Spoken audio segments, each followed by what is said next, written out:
रानू चिड़िया के दरवाजे पर दस्तक देती है। जी बहन कवि, बताएं क्या बात है, आपको किससे मिलना है? चिड़िया बहन, मैं दूर से जंगल से आई हूँ, मैं बहुत थकी हुई हूँ, क्या मैं आपके घर में थोड़ी देर आराम कर लूँ? चिड़िया थोड़ी देर सोचती है और फिर कवि से कहती है, लेकिन मैं तो अभी अभी अपने बच्चों का दाना लेने जा रही थी, मैं दरवाजे की बाहर से कुंडी लगा कर जाऊंगी। चिड़िया बहन, आप चिंता ना करें, आपके बच्चों के पास मैं बैठी हूँ, जाएं आप निश्चिंत होकर दाना ले आएं। जब आप वापस आएंगी तो मैं चली जाऊंगी। फिर रानू चिड़िया उस कवि को अपने घर ले जाती है। बच्चों, मैं आपका दाना लेने जा रही हूँ, दरवाज़ा खुला ही है और ये कवि आंटी आपके पास बैठी हैं। मम्मा चिड़िया घर से निकलती है। रानू चिड़िया, मैं तुम्हारे घर की तरफ गया था, तुम्हारे घर का दरवाजा आज खुला क्यों है? तुम्हारे बच्चे कहाँ हैं? तोते भैया, मेरे बच्चे तो घर में ही हैं। जब मैं दाना लेने आ रही थी तो एक कवि मेरे पास आई। वो बहुत थकी हुई थी, वो मेरे घर में थोड़ा आराम करना चाहती थी, मैं उसे अपने घर में छोड़ कर आई हूँ। रानू चिड़िया, ऐसे रह जाते पक्षियों पर विश्वास नहीं करते और ये कौवे इतने अच्छे नहीं होते। लेकिन तोते भैया, मैं क्या करती, वो रो रही थी, उसके पास कोई और आसरा नहीं था, बाहर धूप थी, इसलिए मैंने उसे अपने घर में थोड़ी देर बैठने की इजाज़त दे दी। छोटी, तुम्हारा नाम क्या है? गुड़िया आंटी कवि, मेरा नाम गुड़िया है। और तुम्हारा नाम क्या है? आंटी, मेरा नाम कुकू है। आंटी आंटी, आपका रंग इतना काला क्यों है? मेरा रंग भी तुम्हारी तरह पहले गोरा चिट्टा होता था, लेकिन मैंने एक काला फल खा लिया, वो काला फल खाने से मेरा रंग काला हो गया। कुकू भाई, मुझे पानी पीना है।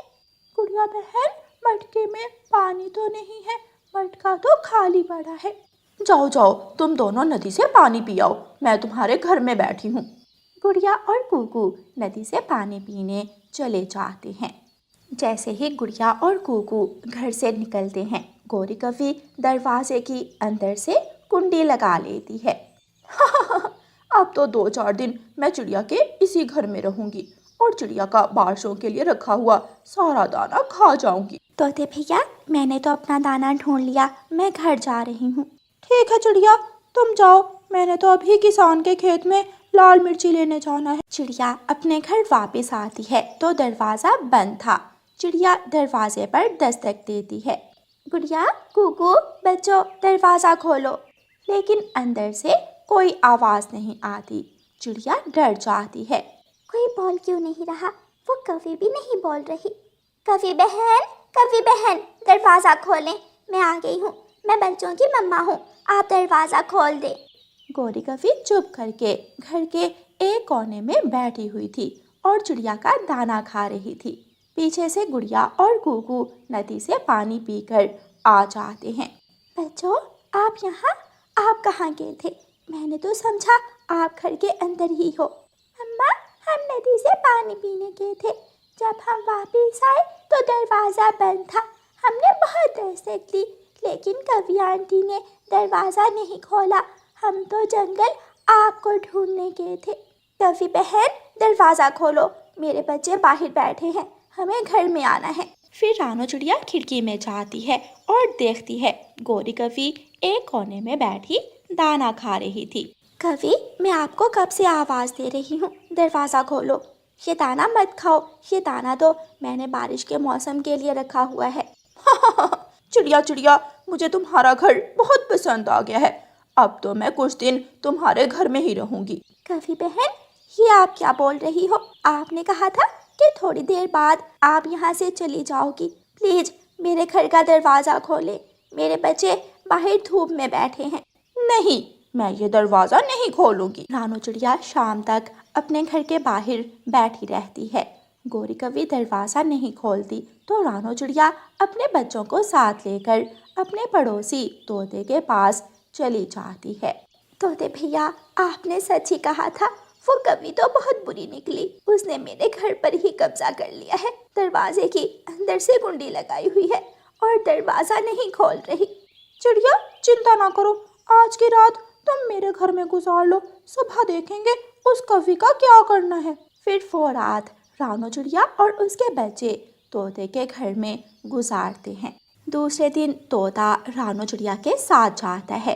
कौवी, काली कौवी, दरवाजा खोलो, जल्दी करो, वरना हम दरवाजा तोड़कर अंदर आ जाएंगे और तुम्हारी बहुत पिटाई करेंगे। अगर तोड़ सकते हो तो तोड़ लो, मैं दरवाजा नहीं खोलूंगी। मैं तो अब चिड़िया के घर में ही रहूंगी। हाँ, एक शर्त है, मैं चिड़िया का घर छोड़कर जा सकती हूँ। हाँ हाँ, बताओ बताओ कौवी, क्या शर्त है? चिड़िया, पहले मेरे लिए मिठाई लाओ, फिर मैं तुम्हारे घर से जाऊंगी। तोते भैया, मैं कबूतर चाचा की दुकान से मिठाई लेकर आती हूँ। शायद मिठाई खाकर ये कवि मेरा पीछा छोड़ दे। रानू चिड़िया कबूतर चाचा की दुकान पर जाती है। कबूतर भैया, एक कवि ने मेरे घर पर कब्जा कर लिया है। वो कहती है जब तक मिठाई नहीं मिलेगी वो मेरा घर छोड़कर नहीं जाएगी। मुझे थोड़ी सी मिठाई दे। रानू चिड़िया कबूतर से मिठाई लेकर वापस आती है और खिड़की से कवि को मिठाई पकड़ा देती है। गोरी कवि मज़े मज़े से मिठाई खा लेती है।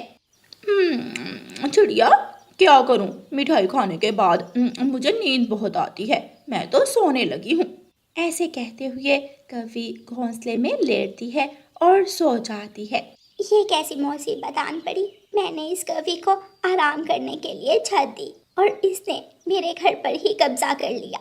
रानू चिड़िया को अपने बच्चों का दाना लेने भी जाना था। रानू चिड़िया अपने बच्चों का दाना लेने चली जाती है। वो सारा जंगल घूमती है, अपने बच्चों का दाना इकट्ठा करती है और तोते के घर में जाकर अपने बच्चों को दाना खिला देती है। मम्मा, क्या वो कवि अभी हमारे घर से निकली नहीं? नहीं बेटी, अभी तक तो वो घर में ही बैठी है। देखो अब बाकी क्या करती है। मैं तो बहुत परेशान हूँ। रानू चिड़िया फिर से वापस अपने घर जाती है और कवि से कहती है, कवि कवि, अब तुमने अपनी नींद पूरी कर ली। अब प्लीज मेरे घर से निकल जाओ और मुझे अपने घर में आने दो। नहीं चिड़िया, मैं नहीं जाऊंगी, लेकिन अगर तुम मुझे दूध की खीर खिलाओ तो फिर जा सकती हूँ। दूध की खीर? मैं दूध की खीर कहाँ से लाऊं तुम्हारे लिए? मेरा घर छोड़ दो और जाओ, चले जाओ यहाँ से। चिड़िया, सुना है तुम्हारे किसान की पत्नी के साथ अच्छे संपन्न है। जाओ, किसान की पत्नी से दूध की खीर लाओ, फिर ही मैं तुम्हारा घर छोड़कर जाऊंगी। रात फिर से आने वाली थी, इसलिए रानू चिड़िया बहुत परेशान थी। अच्छा ठीक है, मैं तुम्हारे लिए खीर लेकर आती हूँ, लेकिन खीर खाकर यहाँ से चली जाना। फिर रानू चिड़िया किसान की पत्नी के पास जाती है और किसान की पत्नी को सारी बात बताती है। माँ जी, मैंने तो उस कवि पर नेकी की थी, लेकिन मुझे क्या मालूम था कि नेकी मेरे गले पड़ जाएगी। वो कवि मेरे घर का दरवाजा ही नहीं खोल रही। ये सुनकर किसान की पत्नी हंसने लगती है और चिड़िया से कहती है, रानू चिड़िया, फिर तो वो कवि बहुत चालाक है, जिसने तुम्हारे ही घर पर कब्जा कर लिया और तुम ही से चीजें मंगवा कर खा रही है। किसान की पत्नी रानू चिड़िया को खीर दे देती है। रानू चिड़िया खीर लेकर वापस आती है और काली कवि को खीर दे देती है। चिड़िया जानती थी कि वो कवि ऐसे जाने वाली नहीं, अब उसे कोई चाल चलना होगी। काली कवि, ये ले, आधी खीर अब खा लें और आधी खीर मैंने बाहर दरवाजे के पास रखी है, जब भूख लगे तो आकर खा लेना।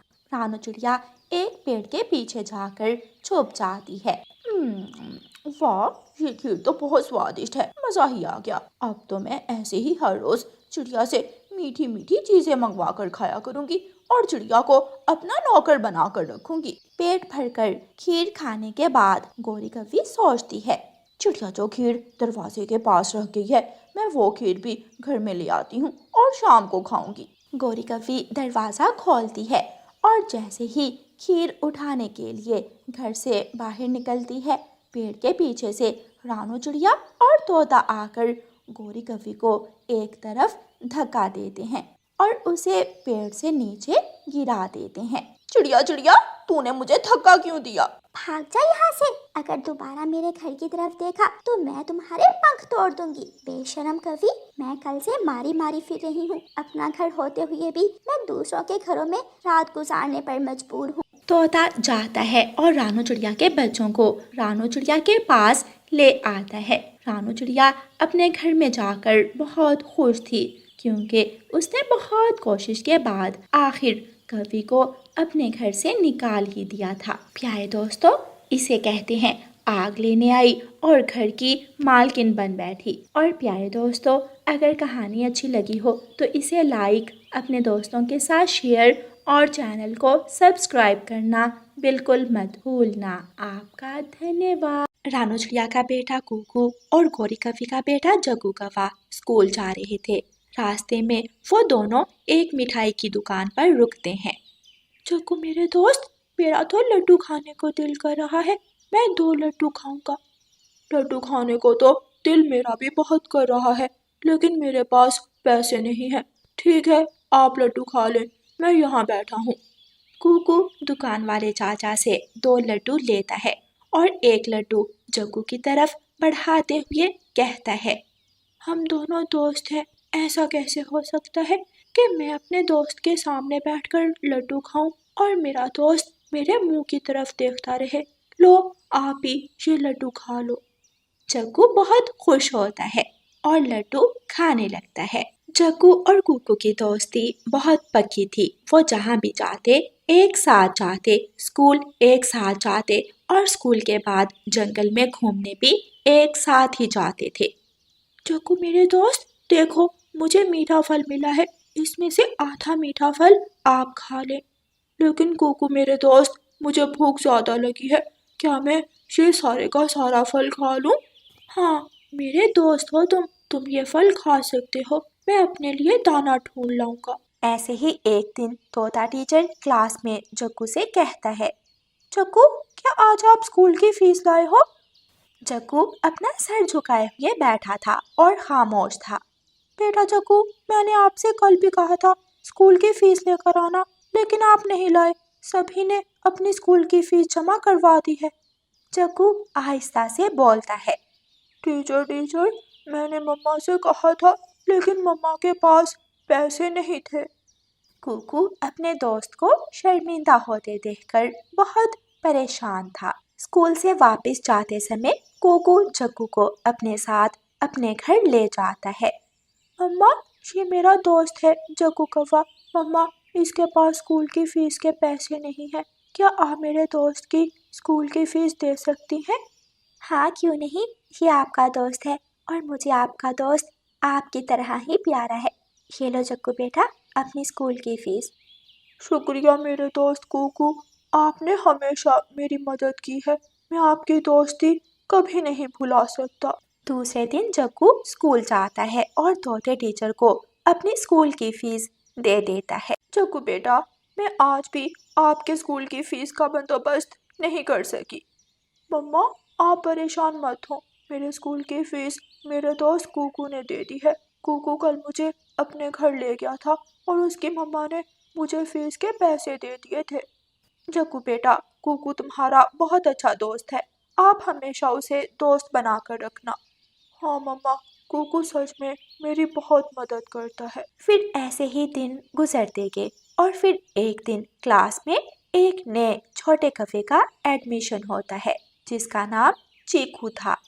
जग्गू, मैं भी कौवा, तू भी कौवा, क्या तुम मुझसे दोस्ती करोगे? हाँ, मैं आपसे दोस्ती ज़रूर करूँगा, लेकिन मेरा एक दोस्त और भी है, कुकू। चलो, मैं आपको अपने दोस्त कुकू से मिलवाता हूँ। नहीं, अगर मुझसे दोस्ती करनी है तो मैं तुम्हें किसी और से दोस्ती नहीं करने दूंगा, तुम सिर्फ मेरे दोस्त बनकर रहोगे। लेकिन कुकू मेरा पुराना दोस्त है, मैं उसे नहीं छोड़ सकता। ठीक है, मैंने सोचा था कि आज मैं लंच तुम्हारे साथ बैठकर करूँगा। मेरी मम्मा ने मुझे सैंडविच और बर्गर दिया था, मैं अकेला ही खा लेता हूँ। तुम जाओ अपने दोस्त कुकू के पास। सैंडविच और बर्गर का सुनकर जग्गू के मुंह में पानी आ जाता है और वो चीकू के साथ ग्राउंड में चला जाता है। चीकू अपना टिफिन खोलता है और सैंडविच जग्गू को दे देता है। कुकू भी वहाँ आ जाता है। जग्गू, तुम यहाँ बैठे हो और मैं कब से तुम्हें पूरे स्कूल में ढूंढ रहा हूँ। चलो खेलने चले। तुम जाओ कुकू, जग्गू आज से मेरा दोस्त है और जग्गू मेरे साथ ही खेलेगा। जग्गू, ये चीकू क्या कह रहा है और आप चुप क्यों हो? कुकू, आप जाओ, मैं आपको शाम में मिलूंगा। कुकू वहाँ से चला जाता है। आज कुकू बहुत उदास था क्योंकि उसके पुराने दोस्त जग्गू ने आज उससे मुंह फेर लिया था।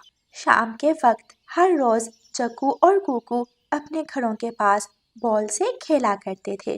कुकू आज बॉल लेकर बैठा हुआ था, लेकिन जग्गू चीकू के साथ नदी की तरफ चला जाता है। जग्गू ने कहा था वो मुझे शाम को मिलेगा, लेकिन फिर नहीं आया। मैं उसे जाकर पूछता हूँ। कुकू जग्गू के पीछे नदी पर जाता है और जग्गू से कहता है, जग्गू मेरे दोस्त, क्या आज मेरे साथ नहीं खेलोगे? पहले तो हम हर रोज इस वक्त बॉल से खेलते हैं।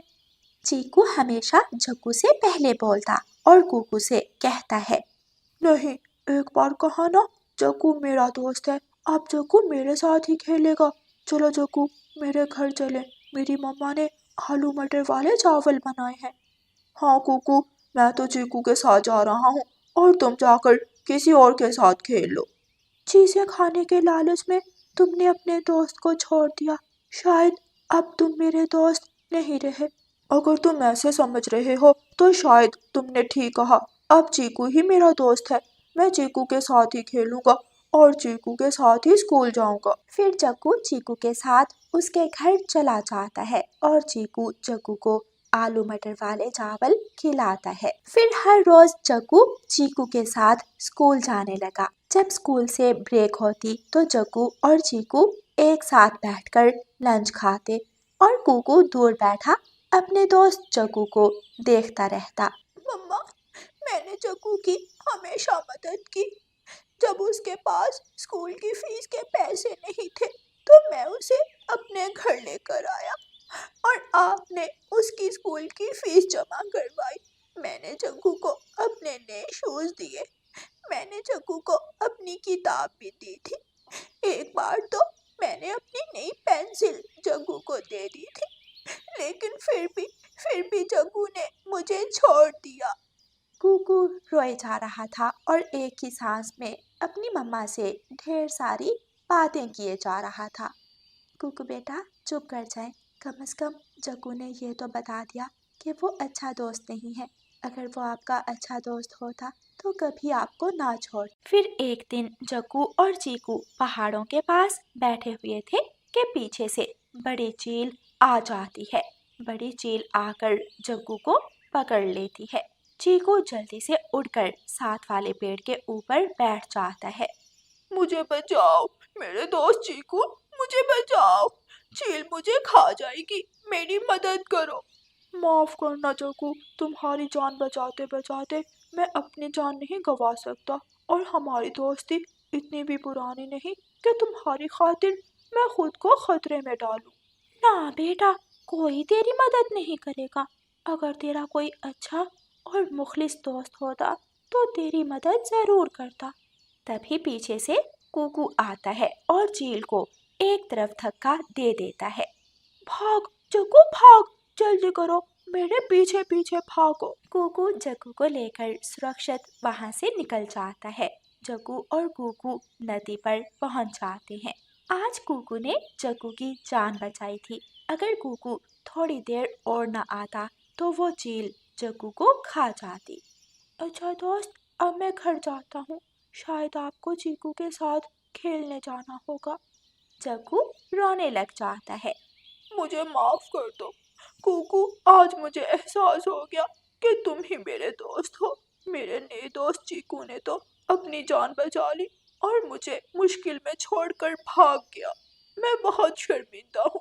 क्या तुम मुझसे दोबारा दोस्ती कर सकते हो?